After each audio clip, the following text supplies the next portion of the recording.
Hello, puppies and kittens. I am today interviewing one of my favorite activists. This guy does a lot, always impresses me.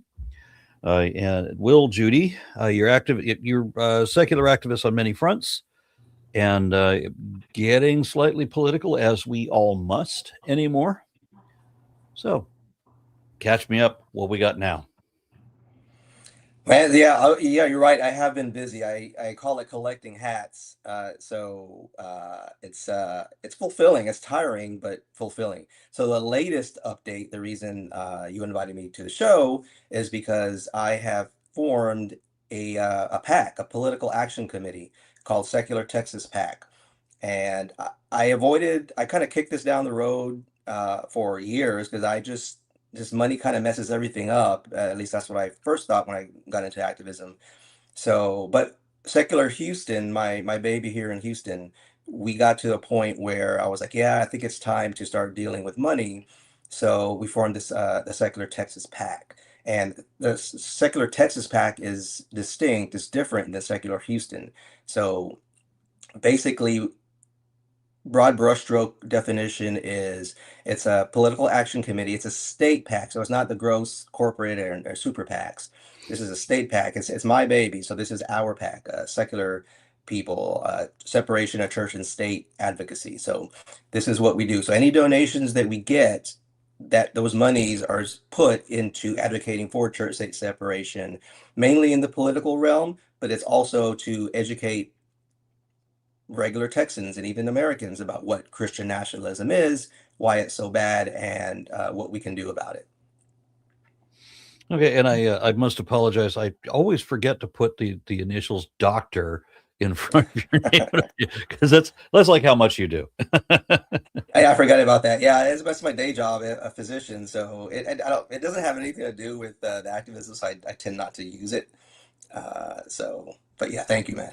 Yeah, not directly relevant to your activism. I get that.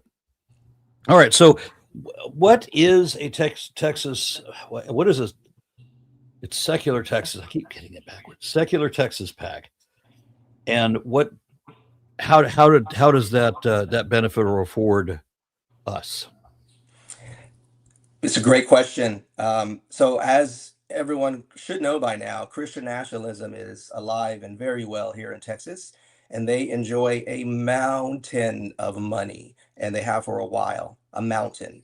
And this is our attempt to counteract that. And listen, money plus politics is gross. I've always thought it was gross.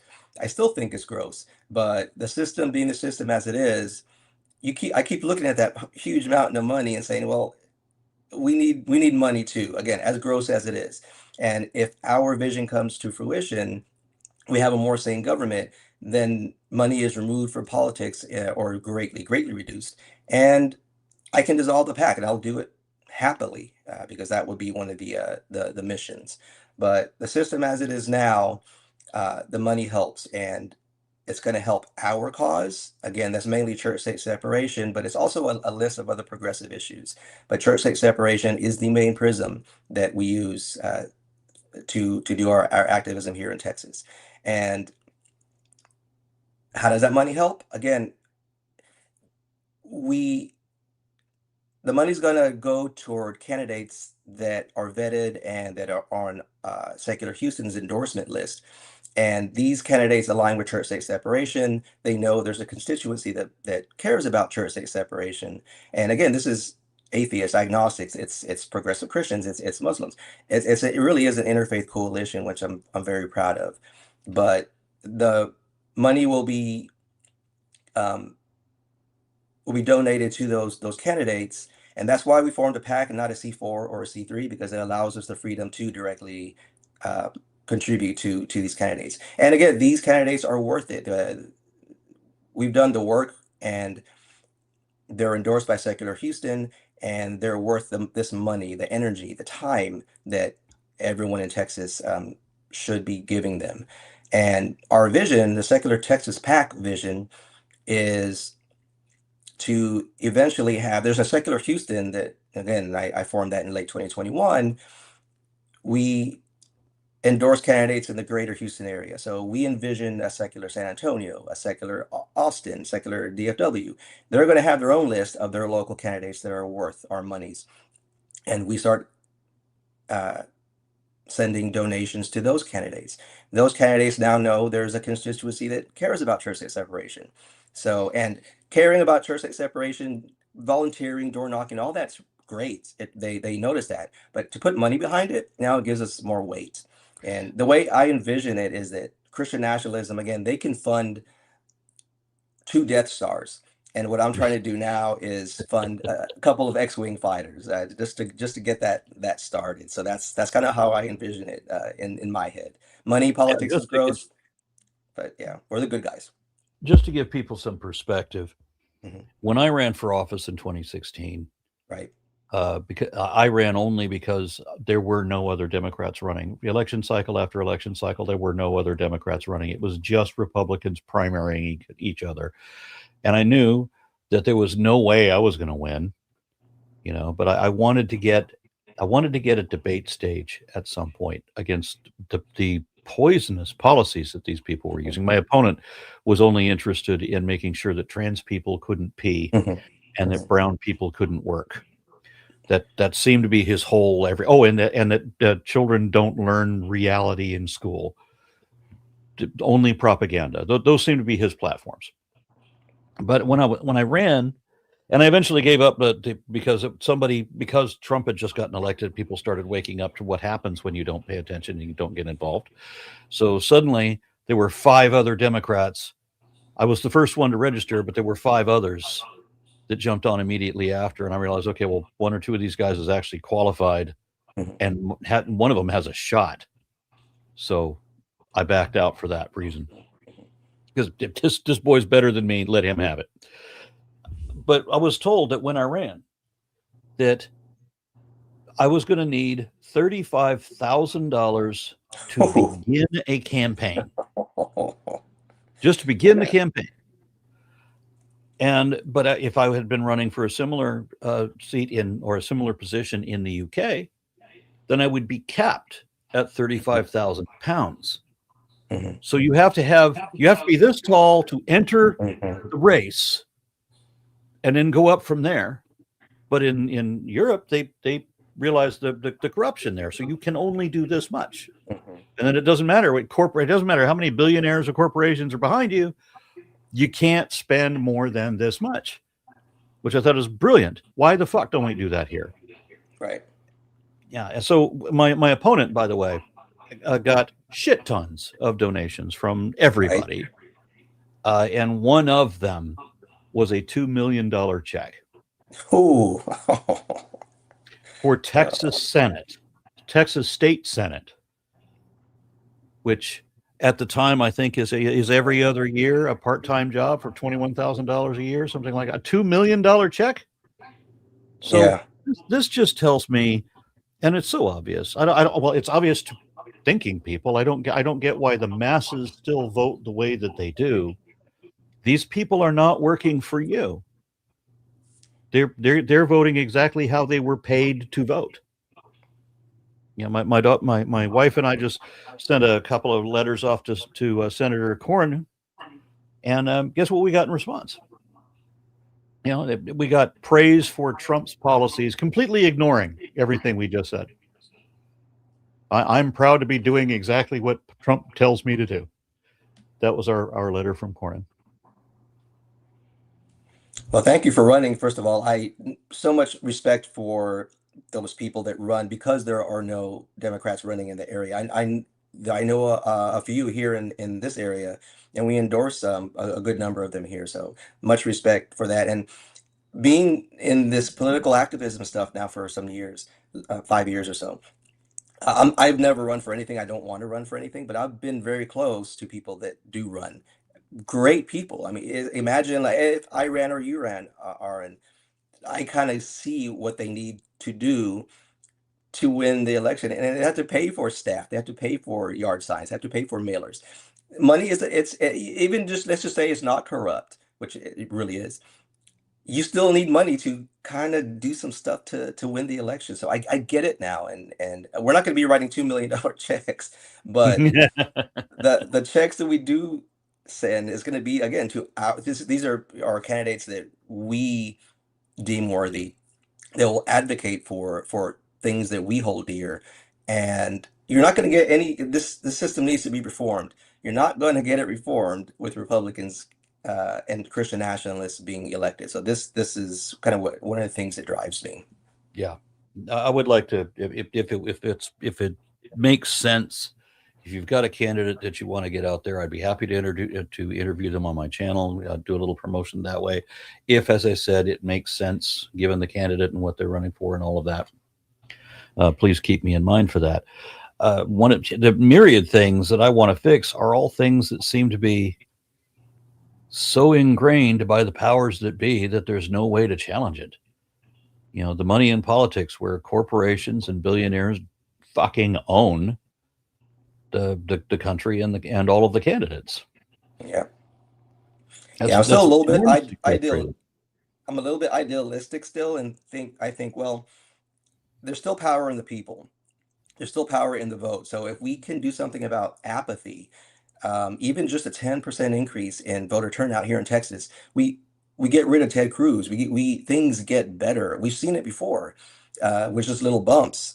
We see electoral consequences to the bullshit that we see from the Texas GOP. But that apathy, man, that is something it's a tough nut to crack.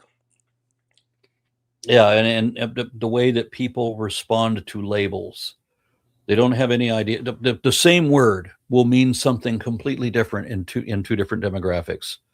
And for one, that word is a dog whistle. It causes a negative reaction. They don't even know what the word means, but they're against it. Yeah, Yeah, I don't know how.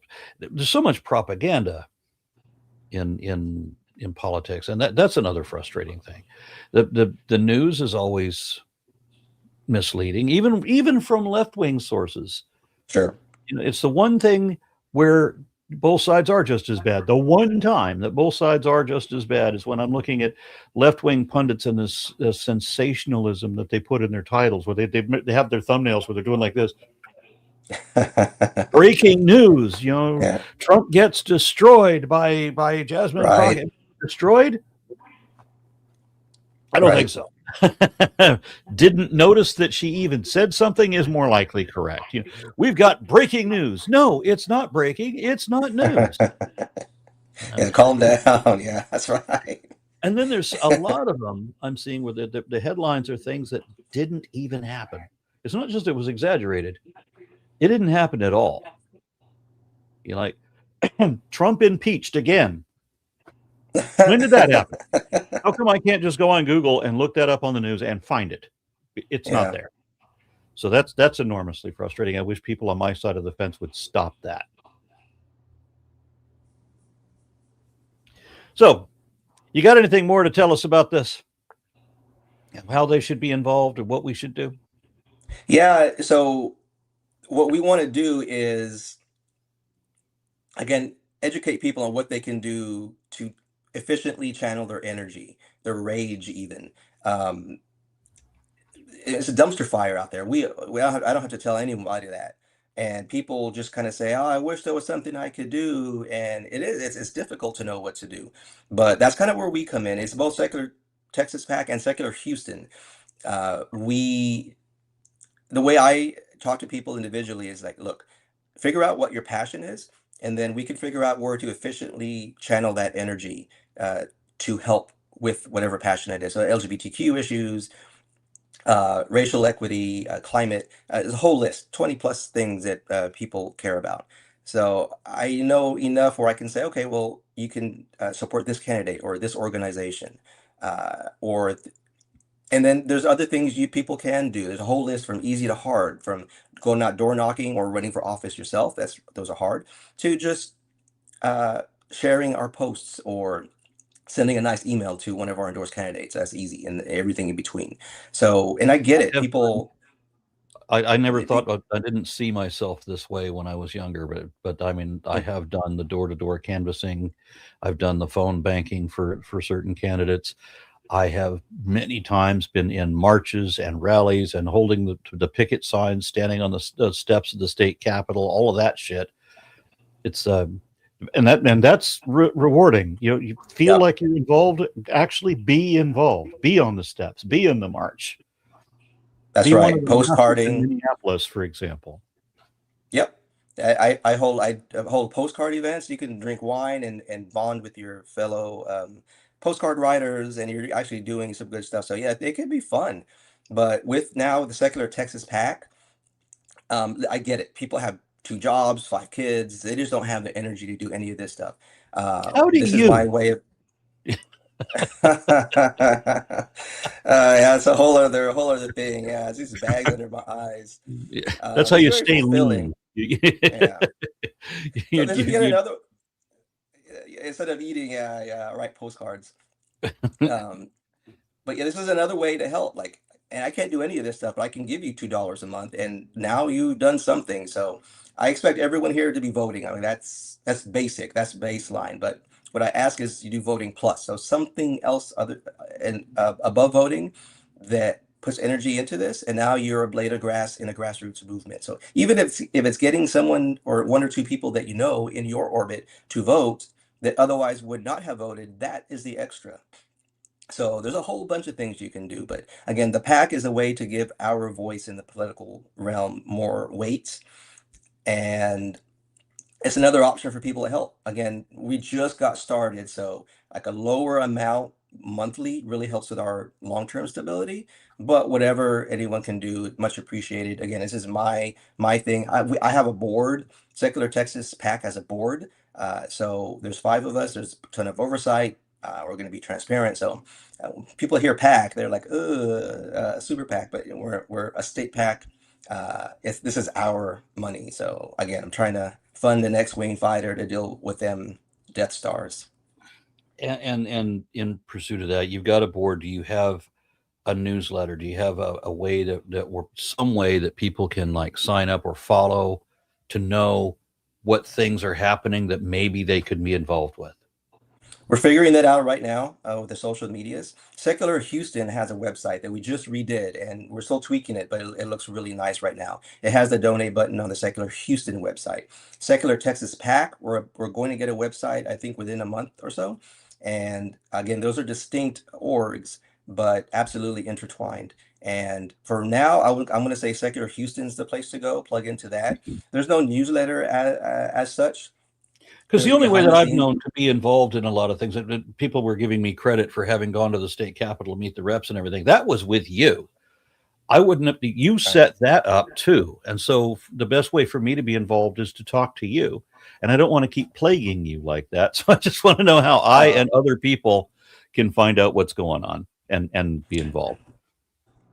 Yeah, and much that you have a special place in my heart for doing that, Aaron. I mean, it's a whole day at the Capitol in my stead. I couldn't go because of work, so thank you so much, you and Chuck Cruz. Uh, and so, but yeah, I think Secular Houston's the way to go. You can reach out to me through Secular Houston, my email, and I'll answer your questions. Yeah, but we're I'll talking the be more than masses happy. now. I want, and I'll help you. I'll help set it up if need to. But I would like there to be some source people can look at to see what's going on, at least in Texas. Are there marches? Are there rallies? Are there, meetings at the Capitol? Where are we going to be lobbying? That sort of thing. So and people can really be involved. I mean, like physically, not just financially. Please be involved financially. Please vote because the people who Hmm. didn't Hmm. vote decided this last election the wrong way. Right. Yeah. So Yeah. So Secular Houston, social medias, Facebook is the most practical one for the information. And from that, from Secular Houston, you'll see when Secular Texas social medias are out, and that'll probably be the best place centrally to know what's going on. We're already planning ahead. We had a lobby day in February of 2025, which was great. We're going to have another one that's going to be even better in February-ish of 2027, and that's going to be fucking amazing. It's going to be over the top awesome. So to explain lobby day is going to take a while, but basically you just go to Austin, talk to reps and senators in the state capitol, and lean on them, saying about church-state separation, uh, we exist, that kind of thing. So by that point, yeah, we're going to have some clout. No, so we're gonna need to show some numbers in different ways. And one other thing, I tried to interview a couple of my local politicians that I thought would be friendly to this. I wanted to discuss how do we regular people, how can we suggest certain things like ranked choice voting or Mhm. preference voting. I forget the names for these different types. They're all, to me, they're all ranked choice, because if the person you wanted as your primary choice doesn't go, then your vote shifts to the second person. Things like that, so that we can have independents run Mhm. without spoiling the vote. We don't have Mhm. the Ralph Nader gives the election to George W. Bush because he ran. I would like to avoid things like that. I Yeah, would like where people don't have to decide, do I want to vote for Bernie or do I want to vote for Hillary? But either way we do, the vote right, for the acceptable candidate is split and the greater evil wins. We have to right. have something that defeats that duality. Yeah, the only way that happens is by electing better people that will change that system. I guarantee you it's not going to be the GOP that does it. So that's kind Indeed. of partly why I'm doing what I'm doing. I want to see a better world for us and for everybody. Empathy, we need more empathy in this in government, in this society. This is one of the ways I'm trying to help. Yeah, very good. Well, thank you so much for being on. Thanks for having me, Aaron. Really good to see you, man.